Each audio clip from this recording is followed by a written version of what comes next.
Thank you for that very kind introduction. Um, After Prateek's talk, I now have to recalibrate what am I going to say because I didn't expect the CEO of Tata Digital to give a tech preview.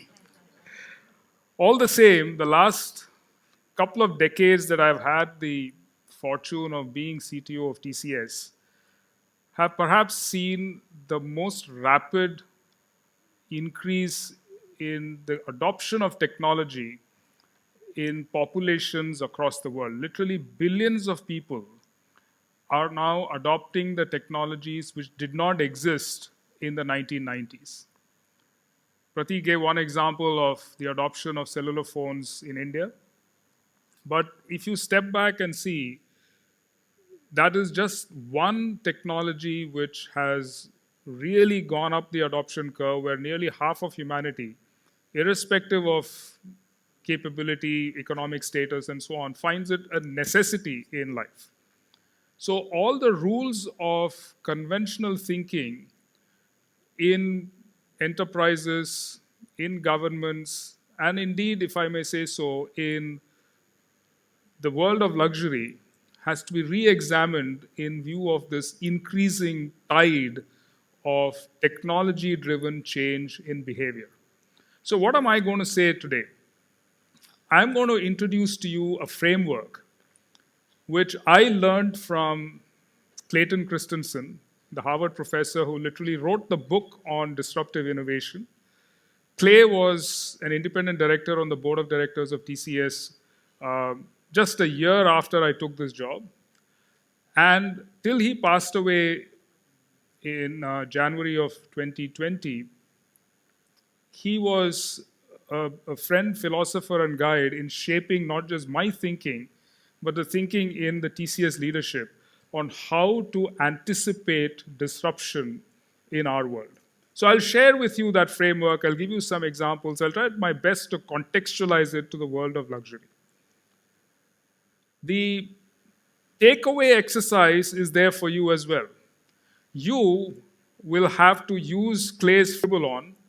Take your notes using Clay's philosophy on the 10, 20, 30 ideas that I'm sure people will start throwing at you right after this keynote, and then turn that back into us, and we'll publish it back to you and say, this is what this conference thinks about the world of luxury in the context of the technologies that will hit us, not just today, but into the future. But remember that ideas are for free. Execution is hard. So I'm sure we'll generate dozens of ideas over the next few hours, but to turn them into real, tangible products, services, experiences, ecosystems is a lot of hard work, and that we will do together with Prateek's help and everybody else in this room. So that's the broad agenda for my talk. So let's dive in. What is this magic framework? Originally, this was called the Technology Market Map by Clay. And it was not a simple 2x2 matrix. It was a complex 4x4 matrix. So we chipped away at it in a decade or so. We brought it to this format, which I think is very useful to understand where does the world of the consumer interact with the world of technology. So if you look at the horizontal line, it's based on what Clay called the jobs to be done. What are the jobs that the customer hires you for? It's a very tricky question. We go and hire a McDonald's burger to fulfill a job which is, I am hungry. I want something inexpensive, quick, non-messy to eat. That's the job. So a hamburger's competitor is now not a better hamburger, but a banana, a sandwich. And therefore, if you're McDonald's head of product strategy, you would keep an eye out for those competitors as well as, of course, your conventional hamburger competitors. because you could get disrupted by the new jobs that your customers will now start moving towards in the future, which is going to be fulfilled by new capabilities, not necessarily from the conventional competitors, but from anybody else. So, jobs for today, all the way to jobs for the future. So, that's where you think deeply about the consumer, the behavior, the journeys, the micro segmentation, and so on. What are they doing today? What are they likely to do tomorrow? The vertical axis is the technology axis, or the capability axis, or the execution axis. There are things that you already do today, which is the bottom of the chart, all the way to the top, which is where the world of the future is. So the world now distributes itself into 4 simultaneous thought processes that you have to run. The first one is the here and now. You all make products, you all create experiences, you are doing well in whatever product or service that you're offering to the market. How do you make that better, faster, cheaper, more competitive, etc., etc.? Unless you do that, incremental innovation well, you're not going to be successful today. Somebody is going to ambush you in your core. So that's innovation opportunity number 1. If you do only that, there's no guarantee of success. You have to do number 2, which is you pay attention to all the cool stuff that you'll hear about today, and you'll say, how does metaverse apply to me? How does AI apply to me? How does new whatever it is that I and my teams will cook up for you, how does that apply to my world? So you've got to keep asking that question. So that is typically technology-led transformations that your existing business will require in order that you stay competitive, at least for the foreseeable future. But if you do only that, you're missing the entire opportunity on the left. Quadrant 3 is what are the new jobs that either your current or potentially future customers are going to ask you to do. Some of those you already have the capabilities today. It's not a question of inventing the tech for it. The tech already probably exists, but you never used it to tackle that segment. Now, that segment is the business-led transformation. So here you need your business people, your strategists, your designers, your customer journey advocates to come together and say, hey, I want to attack this segment. Do you have something in your tech magic box that I can apply and go after that segment? This is a very useful segment for disruptions in the business-led world. Think about iPhone and iPad. The iPhone came out in 2007. It was a revolution in the telephone handset industry. It was the first full-featured touch phone in the world. And it swept the market when it was launched. Think about the iPad. Came 2 years later. No big technology advancements on the iPhone, except that it was bigger and it was not a phone. But it created a new job for consumers, which is that you can take notes on it, you can listen to music, you can watch movies in a form factor which is not a phone.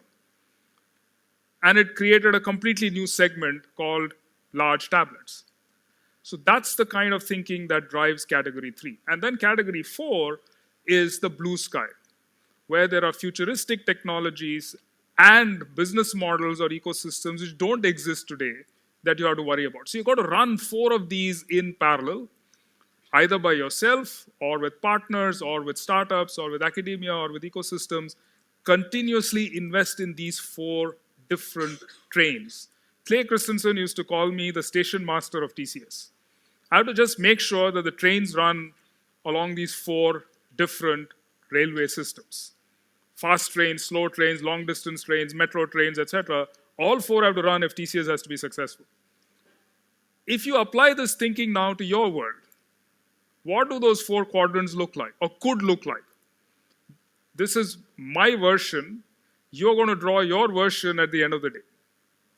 Quadrant 1. Remember, this is the incremental, continuous improvement, little better, little faster, little cheaper kind of an activity. What are the things that technology can do for you today? We can sense, understand, help you respond better, faster, engage with your customer better, deliver better to your customer, support your customer through multiple journeys with tech. Mobile is, of course, a critical part of it.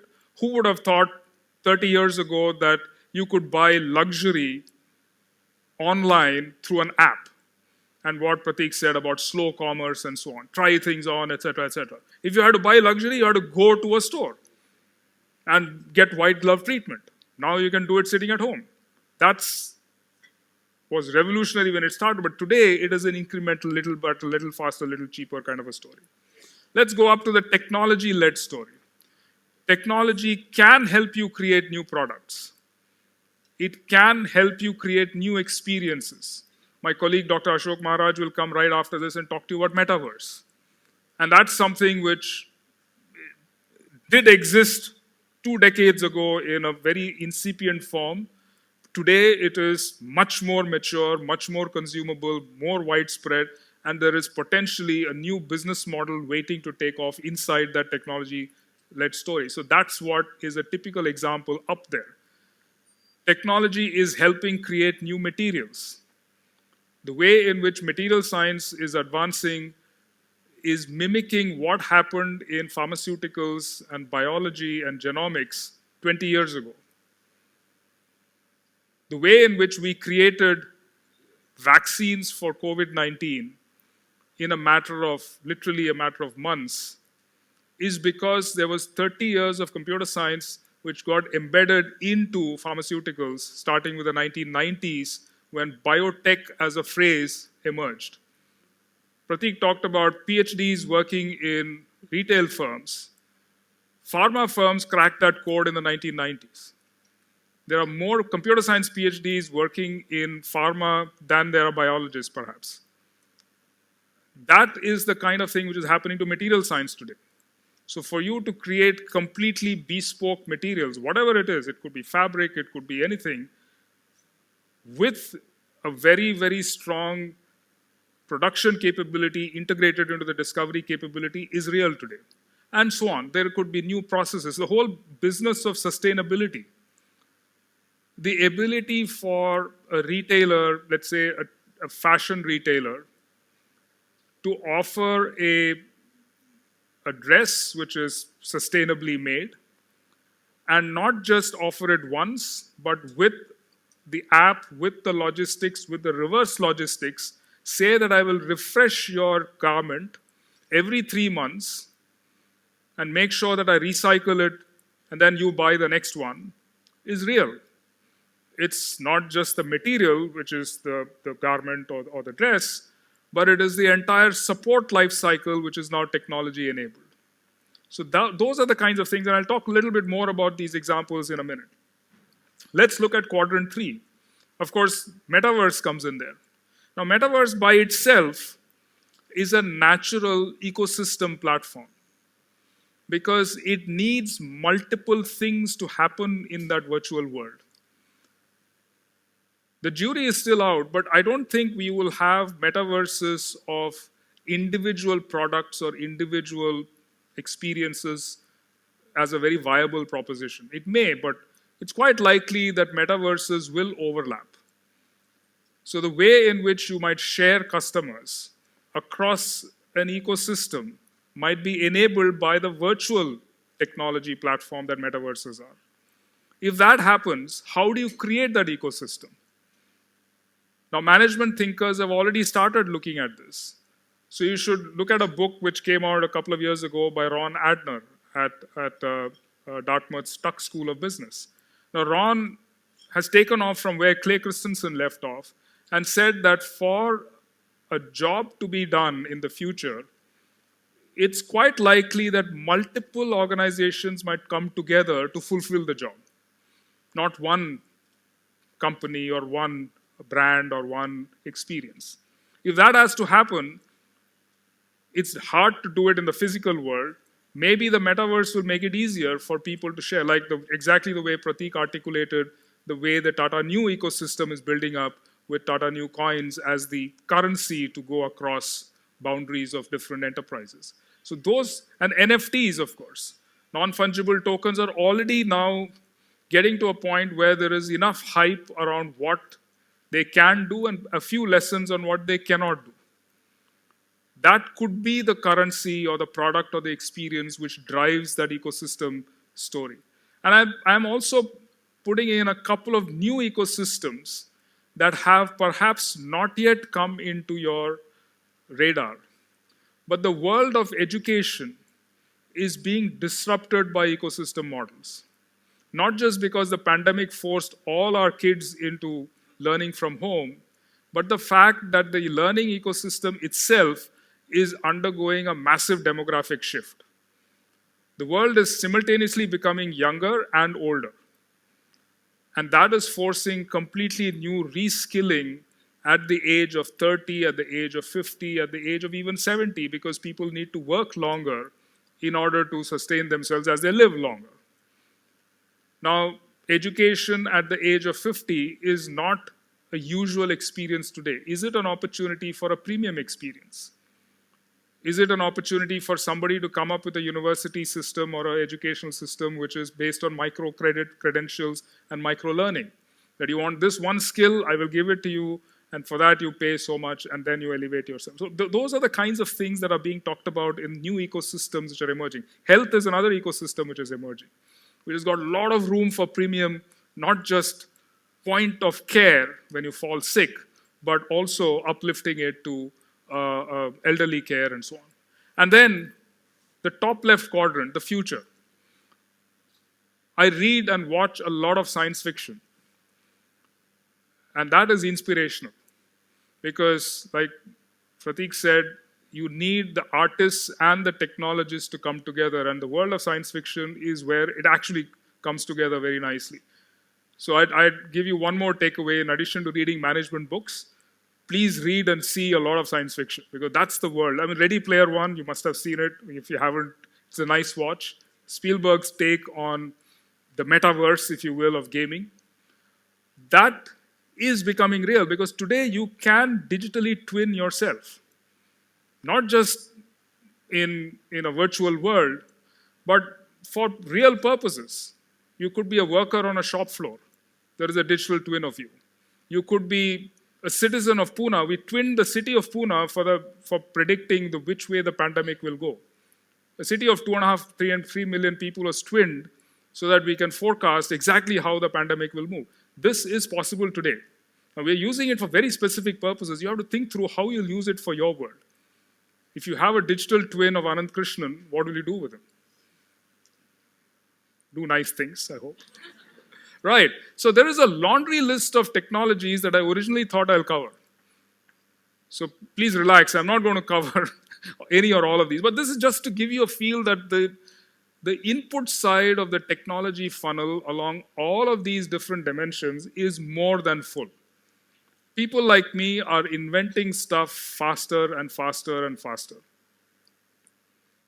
So the vertical axis of the clay map, I'm not saying it's perfect, but it's busy enough.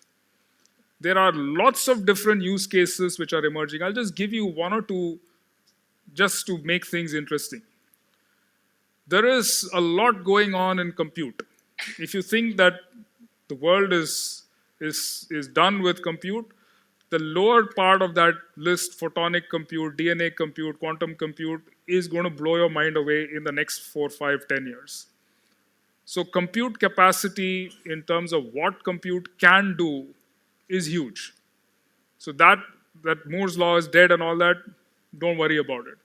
Going down that, 5G, 6G beyond it, tactile communications, creating haptic experiences, space communication, all of that happening. ChatGPT, I have to spend 2 minutes on that because the CEO of Digital actually talked about it. What is this? This is what is called a large language model. Now, OpenAI and many other foundations and academic entities around the world have created increasingly powerful AI machines which can process initially millions of potential training inputs. This one is the largest so far. It processed, I think, 175 billion learning parameters, and it's pretty darn good. It answered the question, who is the CTO of TCS incorrectly. So don't hold it against it. But it is pretty good. It can write code, software. It can do homework. It can write a technology paper. In fact, it can do a lot of things which people find it mind-blowing. I mean, Jeopardy, when it came out a decade and a half ago from IBM, Watson, that was great because it beat the world-reigning quiz champion. I used to quiz in IIT, and I said, boss, my career is over. I mean, how can I compete against a machine? This is even better. So that world is there. It's doing a lot of things. Think about what that will do to your world. What experiences, what products, what designs, what left brain, right brain synchronization can ChatGPT create? DALL-E is closer to your world. It creates, I wouldn't say art, it creates digital art, it creates products, it creates music, it can write articles, it can process reviews of a movie, whatever. So all that is part of that AI and data story. You'll hear a lot about human experience in Ashok's talk, so I'll not stay there. But I think the key one about the one next to it, pay attention to behavioral science. Traditionally, behavioral scientists and computer scientists have never talked to each other. It's like the left brain and the right brain. In the last 15 years, behavioral scientists and computer scientists are having quite a party. And that is squarely something you should pay attention to. Models that you grew up with, Myers-Briggs models and so on, have been turbocharged with analytics. You can now create personas, micro-personas, you can do whatever, down to digital twins in a scary good way. All those are being deployed in multiple industry domains. Today, advanced automobile like a Jaguar or a BMW or a Mercedes-Benz can be customized to an individual. It can create a completely new business model down here. Subscribe for a car as opposed to owning a car. Can you think of subscription models for your luxury products? I mentioned the fact that it's coming in the consumer world, which is that you can subscribe to a dress, and every 3 months it'll get refreshed by the provider of the dress. That is now possible in automobiles because they connected the dots across all of these. Sustainability and the fact that multiple generations are alive today. In fact, this decade and the next decade, 5 generations will be targeted by almost every product service company. And it's getting to be a point where each of these 5 could be a very strong, growing, profitable segment. What is the luxury segment for you from the age of 5 to 15, who are not going to be bought things by their parents, but they're going to be legitimate, if you will, targets for you? Of course, parents might still pay, that's a different matter. But the point is that all the way from that age to the over 80s, who are still active consumers, is being driven by technology. So there is a lot which is happening, and the agenda today, I think, is rich enough. It will cover a wide spectrum of these different thoughts. But going back to what I said, as you listen to those topics, jot them down. I can use metaverse in today's core existing markets, or I think it's over there on the top left. It's a futuristic thing. I have no idea what it'll do. I want to use new materials and new material science in my existing products, or I want to create an ecosystem play with someone else. Jot down whatever thoughts which come down, and we will churn that back with our analytics and turn it back to you as a takeaway, so that when next year's conference comes out, we'll check how many of these brilliant ideas actually worked. Right? So that's a little bit of homework from me. And remember, these are the 4 quadrants: the here and now, the tech-led, the business-led, and the blue sky. And have fun doing this. So what did we do in this session? I gave you a mental model, the clay map. I gave you a quick whiz-through of half a dozen examples of how this could be relevant to your world. And I've given you homework. Doesn't stop there. Execution is where the real work starts. So it'll be great if we can get together between this conference and the next and actually try out some of these ideas. So that at the end of the year, come January 24, we say, hey, you know what? We triggered these 5 ideas.